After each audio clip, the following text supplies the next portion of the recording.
why feeling can put you in a higher vibration. So it's very important to feel the body, right? This is something I do all the time. I don't even remember when I started. It's been like a couple years.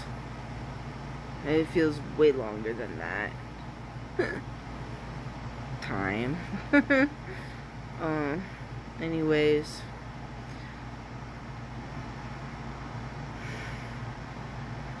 there's a lot of trauma stuck in our bodies from avoidance, habits, and even like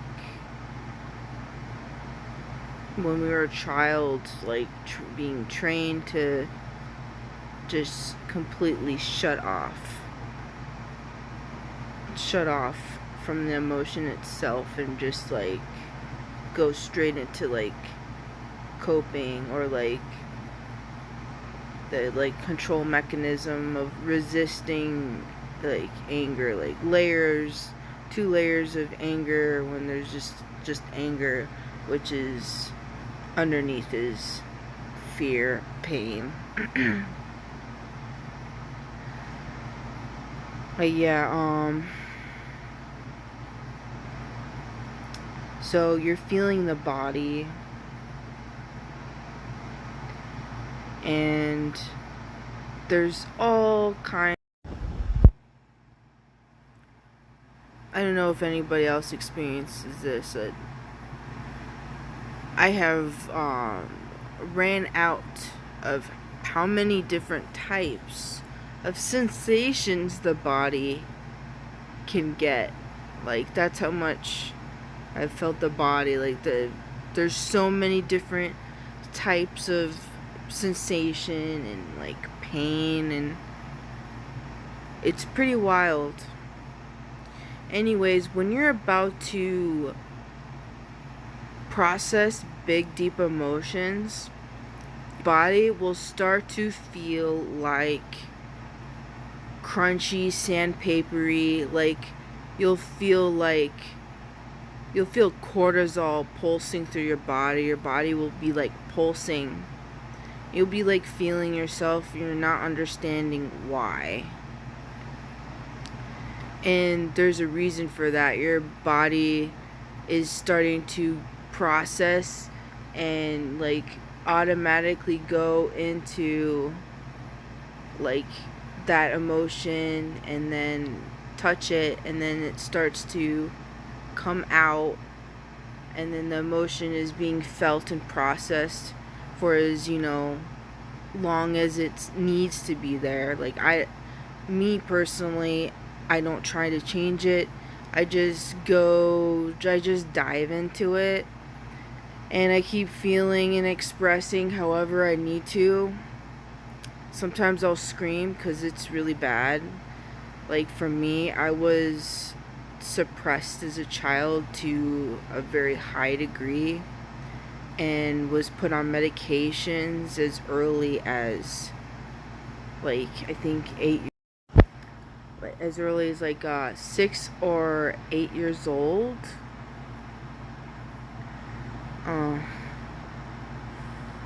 And yeah, it's a lot of emotional neglect and abuse and just complete misunderstanding, because like I was born with normal emotions, and my family were just so disconnected that they thought I was too sensitive, that there's something wrong with me, which wasn't the case.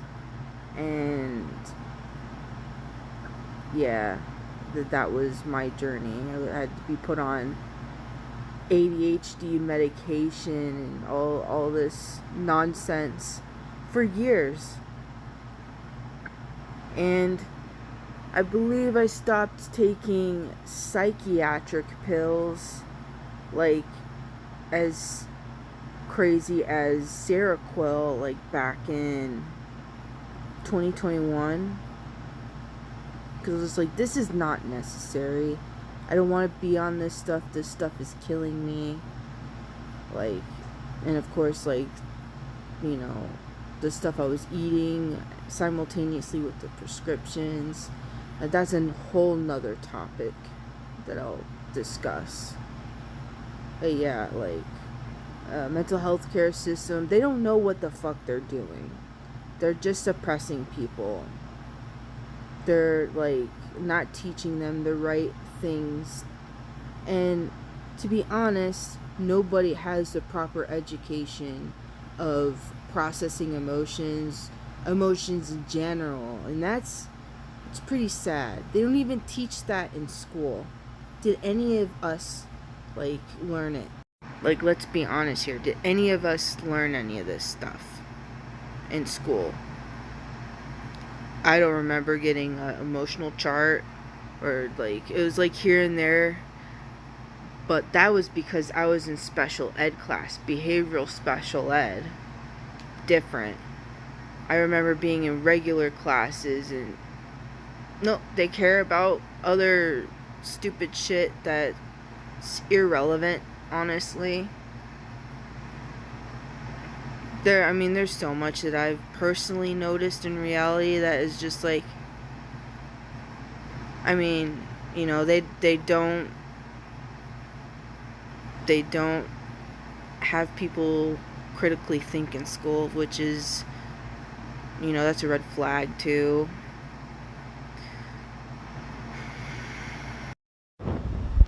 Yeah, processing emotions. It's really quite simple. You just to be so fucking patient and, you know, take a bath. Self-care. I recommend self-care so much. Like when you're like going through like trauma work and stuff, self-care is your number one friend. And that looks differently for everyone. For me, it's baths, water, nature, like talking to somebody, you know, holding or hugging my cats, looking at my fish.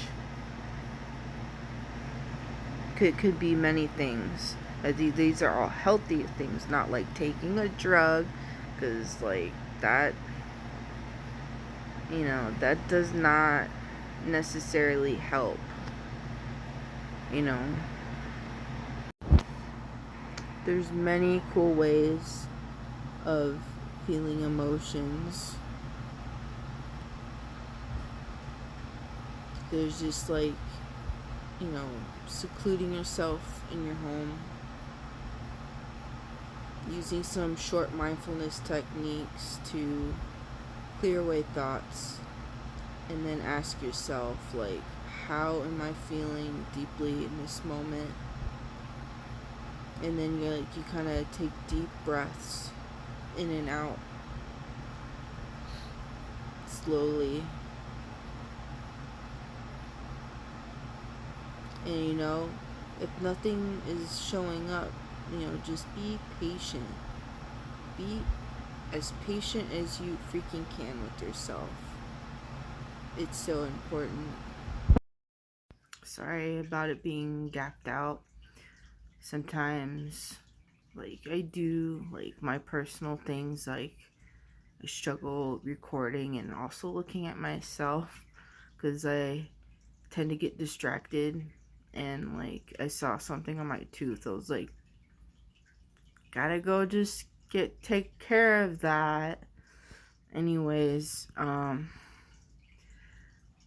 those of you who have a harder time feeling emotions, I really recommend bodies of water. Being near bodies of water, being it, you know, just being near it,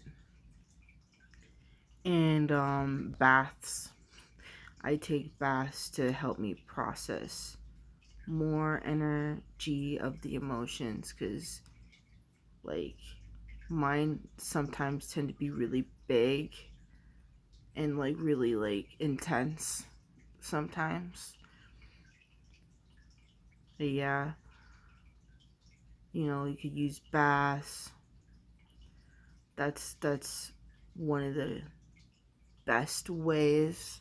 It's one of the best ways to help really feel in there and feel your body, and like don't distract yourself, like create the intention of going in the back and to really feel stuff, and like take at least 4 hours a day practicing feeling. 4 hours. And if you have way more time on your hands, like do it as often as you can. Like how am I feeling? Checking in. Checking in. Now you can make a practice of checking in with yourself. Taking a pause, feeling in there.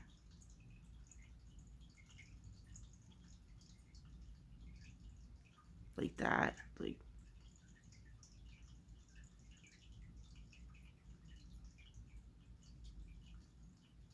though that might be a little harder for people. Just depends on where you're at. Hope this video helps you on, wherever you're at on your journey. I'll continue to make more about emotions because I'm really good at that. I've learned so much, and you guys will learn so much about yourselves and other people. Like, there's so much wisdom in emotions. So, value them as much as you can. They may feel uncomfortable, they have value. Subscribe and like for more. Thank you guys.